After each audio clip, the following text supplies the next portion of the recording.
Who's sick of the Jonathan Kuminga story? Me. Who's sick of reading social media opinions about it? Me. Not me, because I'm staying away. I'm like, mental health is really important at this time of the year. Well, it's officially August 2nd. Ooh. And Jonathan Kuminga, his situation, it's just still the same. Still the same. Sam Amick with The Athletic had an update that I thought was interesting. It detailed where things stand with Jonathan Kuminga, Sacramento Kings, Warriors, Suns, all that shit. First things first, Sam Amick reporting that the Kings offered Kuminga a 3-year, $63 million deal. Now, part of this is like, that's cute that you offer it, but you can't do this unless you have the Warriors help in this. Yep. The Kings don't have cap space. Of course, Kuminga's a restricted free agent, meaning they could match any offer, so the Kings and Warriors would have to work out a trade. Okay. A few weeks back, we heard rumblings, right, that were reported that the Kings had offered up Dario Saric, Oh, yep. Devin Carter, and like a second-round pick. I already forgot for about that Kuminga. one. But Yeah, because it was easily forgettable. That one was like, okay, that's cute. Well, now the latest is that the Kings increased their offer a little bit. So it would be a 3-year, $63 million deal for Kuminga and a proposal that would send Malik Monk and their 2030 first-round pick lottery protected to the Warriors. Now, that deal would require the Warriors to move more salary elsewhere to stay under the first apron, meaning like Buddy Hield or Moses Moody would have to go. Okay. If that pick did not convey, the 2030 lottery protected pick, it would then go to the Warriors in 2031, which would get the least, they would get the least favorable of the Kings and San Antonio first-round pick that year. Okay. Those protections, I guess, have been the primary sticking point, according to Sam Amick, as the Warriors insisted that the first rounder be unprotected. And that's why we're in this stalemate right now. So what is, and tell me if I'm wrong, if I'm taking this too strong in this direction. So because it is protected, that's that's the holdup? Yeah. You really think so? Though, like that? No, you really think that's it though? Like, don't you think that's like part of it? They're being like, oh, we want unprotected. But do you still really believe like they would take on this deal? The Warriors. If I'm the Warriors, I would take it lottery protected. I'm with you. I'm confused by it because look, let's break it down like this. The Kuminga situation's not good. He doesn't want to be there. He's been moved in and out of the lineup at times, his role unclear, and he hasn't been perfect either. Yeah. But it's clear that they haven't really committed it to him, right? Sure. No contract extension. Now they're in a situation where he could accept a qualifying offer of $7.9 million and be with them next year. And then become an unrestricted free agent. Oh, by the way, part of that qualifying offer is a no trade clause, so they couldn't trade him. What the Warriors want him to do is to sign that 2-year, $45 million deal, so then they could look to trade him later. Yes. They want to use that as a piece to move later. This is not a good situation, right? So if you're the Warriors, you need something. And this is not nothing. I think people look at Malik Monk maybe out from outside Sacramento and maybe see something different, but this guy would definitely help the Golden State Warriors. I mean, honestly, as someone in Sacramento, I don't love the idea of losing Malik Monk. I know. Because of what he has meant to this team in the last couple of years. And I understand the Kings roster construction's weird and, you got to give up talent to get talent. But I'm looking at Malik going, this guy has played a variety of roles. Yeah. Him in the 2-man game, pick and roll. And also just having the ability to stay confident. Being a playmaker, being able to play in different roles, being able to, I guess, execute different roles. Obviously, being put into a position like he was, being a primary point guard at some points of later of last season. Yeah, it's not his strong suit, but his mentality and the way that he took that on, I thought said a lot about him, his maturity, and where he was as a player in this league. So yeah, if you have better pieces around you and then you're not the one that they are relying on as their main point guard, you're good. And it would be a great situation. Yeah. I don't love it. Like you just said, I don't love it either. I think it's a great deal for the Warriors, but they're not moving forward with it because of the protections on the pick, which seems interesting. I think from a Malik standpoint, like you think about him coming off the bench for the Warriors and just like an instant spark plug and some scoring off the bench, especially when Curry goes to the bench. Another guy that could play make. He has the ability to stretch the floor, a great athlete. I mean, I just Yeah. oh, I've said it for years. Like he's first team all confidence, and for a Kings team, at times they're like, God, they like that punch, that spark. How many times he came into a game and was like, "Let's go." Yeah. Like he brings juice to a building, and I think it would be that would be a big loss for Sacramento, but it would help Golden State a lot. And then a lottery protected pick. Look, I know that's like not the sexiest thing, but do you want Kuminga to walk for nothing? And okay, let's just say in this weird role, you give him a 2-year, $45 million deal. Are you really getting a way better deal around the trade deadline to move him? Yeah. I don't know. And then you have to factor in like just his mood about going back to Golden State at that point too. But that's the main thing, I think, because that is where we are at this day and age in the NBA world, when there's even a little bit of the animosity or a relationship breaking. It's usually smart to kind of go in the other direction before other teams understand the situation you're in of being desperate, right? They can talk to his agent. They can, figure it out themselves if what the nitty gritty of the situation is. So yeah, with all of this, it's like sometimes you just want to rip the Band-Aid off and like be away with it. But sometimes there's also pettiness involved. And whether it's, I'm calling it pettiness right now. I mean, it could truly them believing that they could get more for Kuminga. But their options are limited. It's like apparently the two teams interested, the Suns and the Kings. Okay. And what Which are the again Suns? says something. I guess the Suns offers, according to Amick and ESPN, it's just like not even war. Like the Warriors are just like dismissive of the Suns. And maybe that's their way to, maybe this is part of the Warriors going, hey, Suns, up your offer. The Kings are offering this. You know what I mean? So maybe that's the case at this point. The Suns come out nowhere and offer up a package that's very intriguing and enticing for the Warriors to accept. But, if I'm Sacramento too, this is it. What? It's if you want to make this move, you don't increase the offer. You don't take away the lottery protections. I think for Sacramento, like putting yourself in a situation where you're giving up an unprotected first-round pick for Kuminga along with Monk, I just think it's too pricey for me. Yeah, I'm totally with you on that, and that's something we talked about even in that last podcast that we did when we first started talking about some of the rumors. But I think the other angle now that we kind of need to touch on as well is the Malik Monk angle with Sacramento, because that's true. We already heard some things about his name being floated out there, whatever, blah blah blah. But now it feels like more so than ever, it is obvious that like they are looking to move Malik Monk, and not to say that he wouldn't be a professional and just do whatever the hell he needed to do. It's always weird when you have to go into training camp and start the season with that type of energy around players where their names are. How much do you think his name being in the mix for something like this, or just in general, how much do you think it's because Scott Perry is like, I'm not a Malik Monk guy. He's like an undersized guard. We need length and size and athleticism. Or is it more like, I like Malik, but this is one of the contracts that we can move and has value in the league? I think it's both. Yep. Okay. I think it's like in the middle with that, because I think when you look at the future for the Sacramento Kings, are you thinking like he's part of your future? And I feel like with Scott Perry in this organization right now, I feel like there's not too many players that get to be in that category right now on the roster of like, yeah, we could see a future with you. And then you go to the other side of things of being like, sell high, right? Like however high it can be, because you don't know what it's going to look like in a possible shit season. Yeah, I don't think if you trade Malik Monk, we're going to be sitting here like 3 years from now going, this might be one of the worst trades in NBA history. You know what I mean? Like, I think it's a calculated risk. And, we've talked a lot about Kuminga over the last like month or so. And for me with Kuminga, it's not even that I'm like, oh my God, I'm so excited. This is going to be a game changer.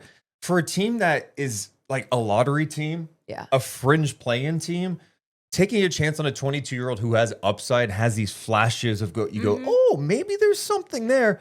I think it makes sense. And Amick was talking about it in the article too, is like the Kings view it as a situation where it's like, all right, it's a pretty reasonable deal. It's not going to put us in a luxury tax. Then we can move Keegan to the 3 spot, put Kuminga at the 4, makes us more athletic, more dynamic.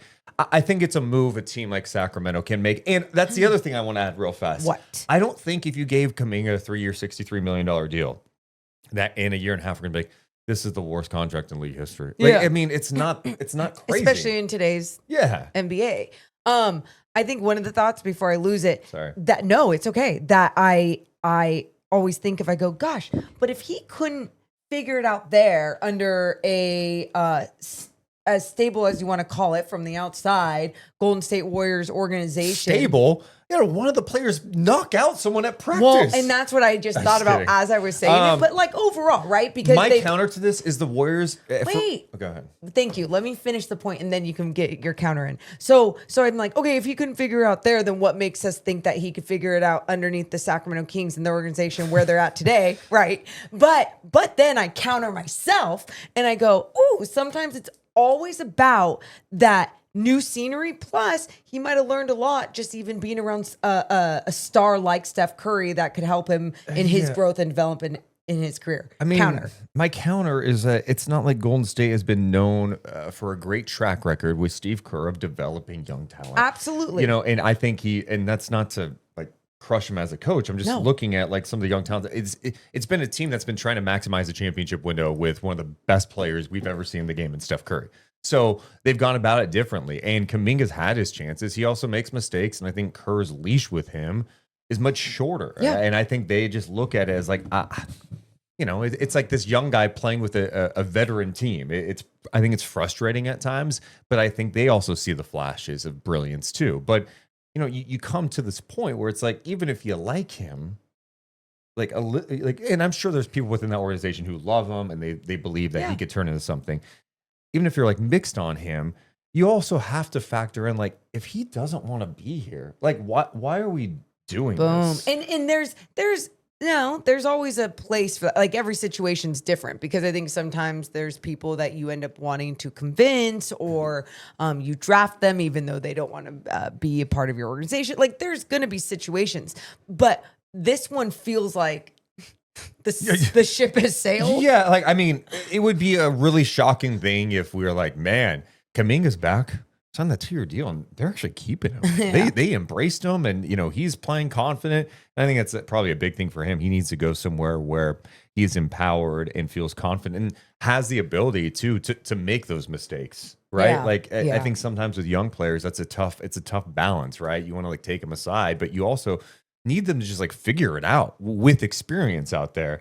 But like, I think the point you made is valid. It's like, wait, this guy can't figure it out with the Warriors, with one of the great players ever, right? All this success, and he's going to go to Sacramento or Phoenix and figure it out. Like even the other team involved at one point, Chicago. So yeah, I understand. And the other counter too that I've heard from other fans I've talked to is like, well, why are other teams interested in it? And I understand the cap space situation, but the Kings don't have cap space either. Why are other teams like jumping up for joy? Love that question. To come up with a trade that the Warriors would like. Yeah. And get this guy. Why? Yeah. What is it? Do you know the answer? I think they see the flaws too. I mean, there are. I mean, it's one of those things too with this Kuminga conversation that's so funny. Because this just shows how much content I'm consuming, like online, just thinking about this. But Golden State fans, some love him. Yeah. Some think Kerr has ruined him, and this guy's gonna be an all-star. A lot of that. Then you've got the fans are like, he's trash. But then they also like don't want to like trade him for Malik Monk in the first round pick. They're like, are you kidding me? So that's funny about it. Yeah. What was my point going to be with Kuminga? Other teams, fans, how people feel. Why other teams don't? Why other teams? That was my you said the conversation you've been reading online is like why don't other teams want him? Yeah, I don't know how I just lose my train of thought in this moment.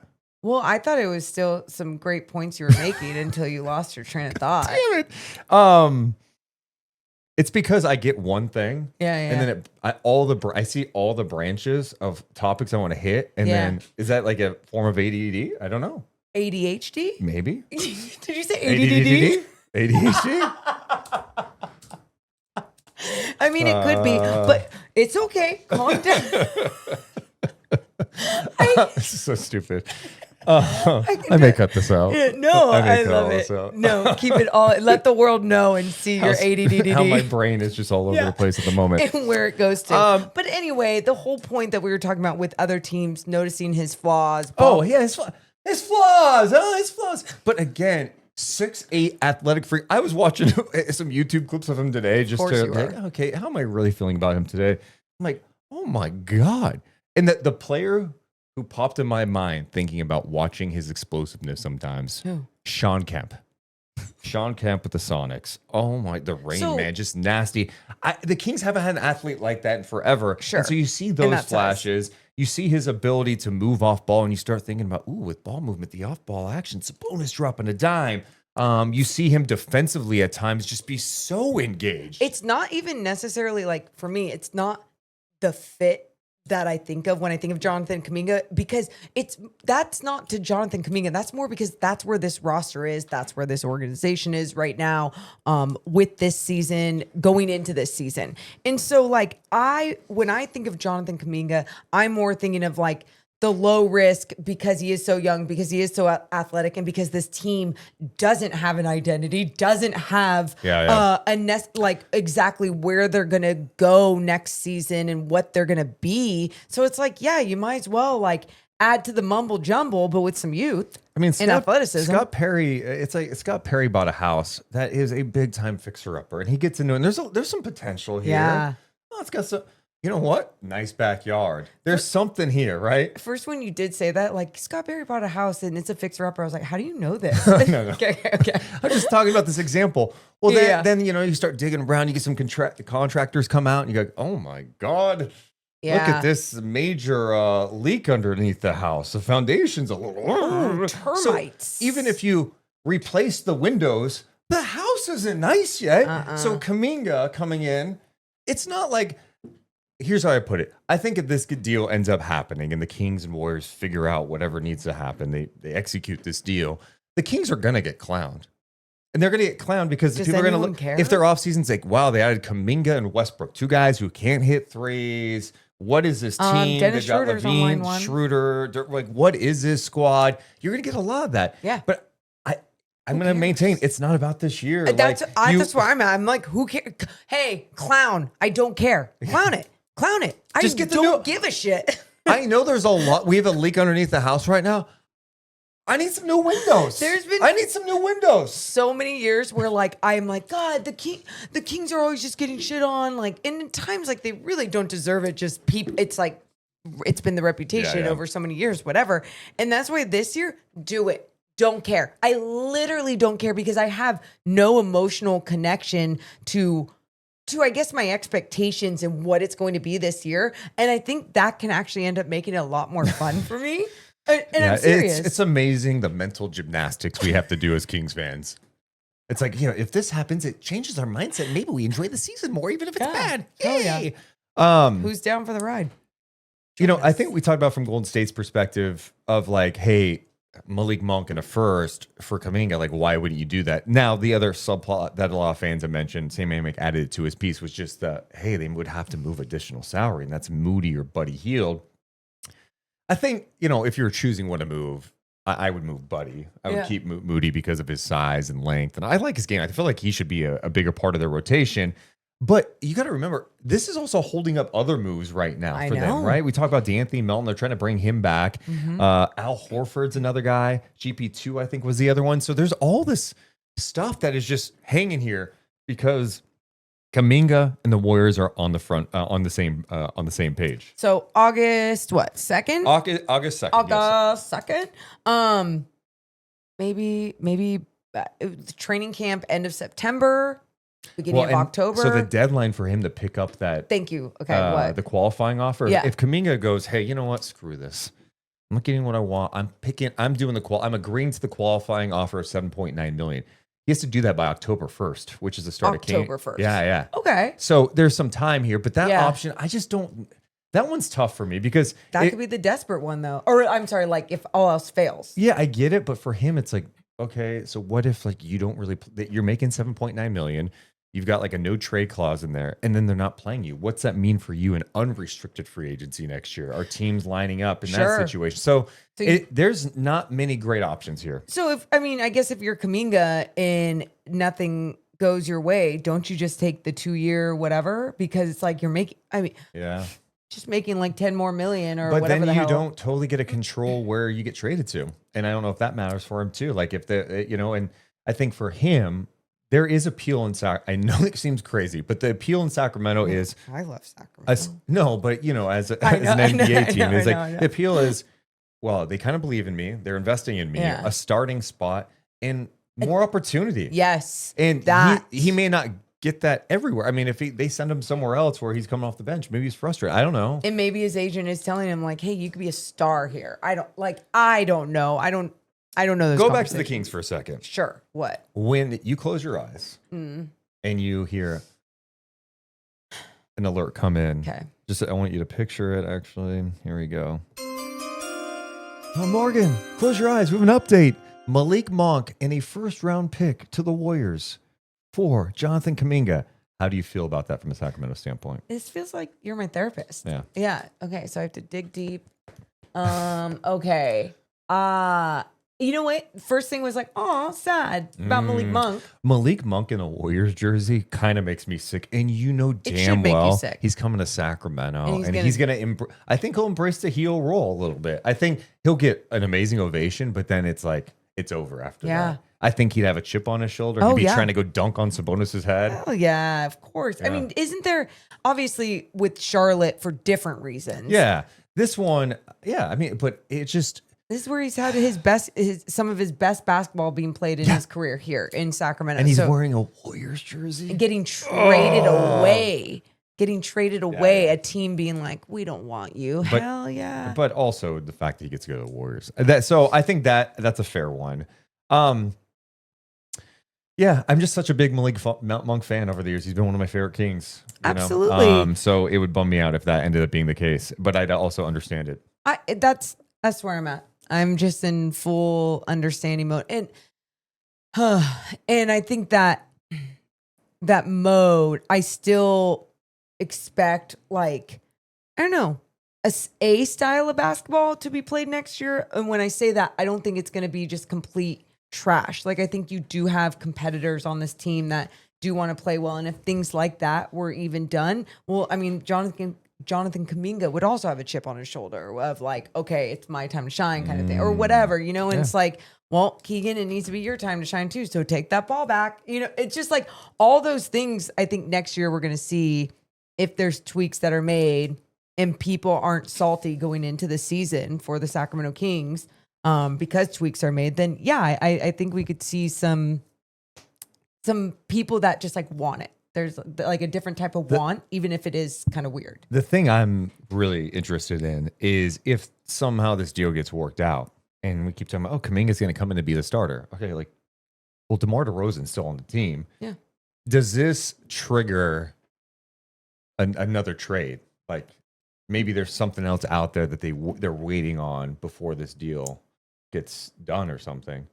Because otherwise DeRozan coming off the bench. Sure, Deuce. And you say that, but like, you know, that's not the case. We've already talked about that. Who's going to the bench? We've already talked about that in a perfect world. And that's what we would Oh, want. God, Keegan Murray off the bench. I'd lose my mind. They would never. They would Okay, never. Okay. Then who's Schroeder starting? I know you say this to me. Is Schroeder starting? Yeah.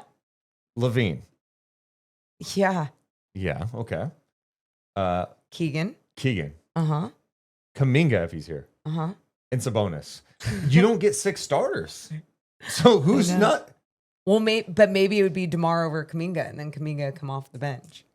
There Right. is I no know. way. But you say there's no way, but there's no way. Kuminga, come to Sacramento. You're Although- coming off the bench. But although I agree with DeMar coming off the bench, Yeah. you know how many times we've heard like, oh, you can't do that. You can't do that to him. You can't do that with his resume. You can't do that to a vet. You can't. Blah, blah, blah. And it's like, yes, you can. You can do whatever's best for the team. And sometimes you have like a really weird put together roster that you just have to like fuck with what you got. For the amount of time the collective basketball communities of Sacramento and San Francisco have spent talking about Jonathan Kuminga, this guy better turn out to be an all-star. Oh, stop. I was just laughing thinking about how much time everyone has talked about this. It was a month ago. James Ham's like, 4th of July weekend, fireworks, look out. And then like, it's August 2nd. You're like, man, this is still going on. Yeah. But that's also basketball. That's the NBA. I mean, how many times have people talked about like number 1 picks or top 5 picks, lottery pick or whatever, and they end up just being a complete bust. You know, like we talk about things and we talk about the potential. And that's what we're talking about with Jonathan Kuminga, and even Warriors fans are scared of what that potential can be. Oh, so scared. You got Steph Curry. You've won multiple championships. But I'm just saying why you're hearing those I know. both those sides and conversations from all these different fan bases about Jonathan Kuminga. Well, I'm curious, Warriors fans, Kings fans, NBA fans, you basketball sickos. How do you think this plays out? Where is Kuminga playing this next season? Let us know in the comments below. Make sure to hit the thumbs up and subscribe. Deuce and Mo. Deuce and Mo. Deuce and Mo. They tell you what they know. Deuce and Mo. Deuce and Mo. Deuce and Mo. The podcast that you know.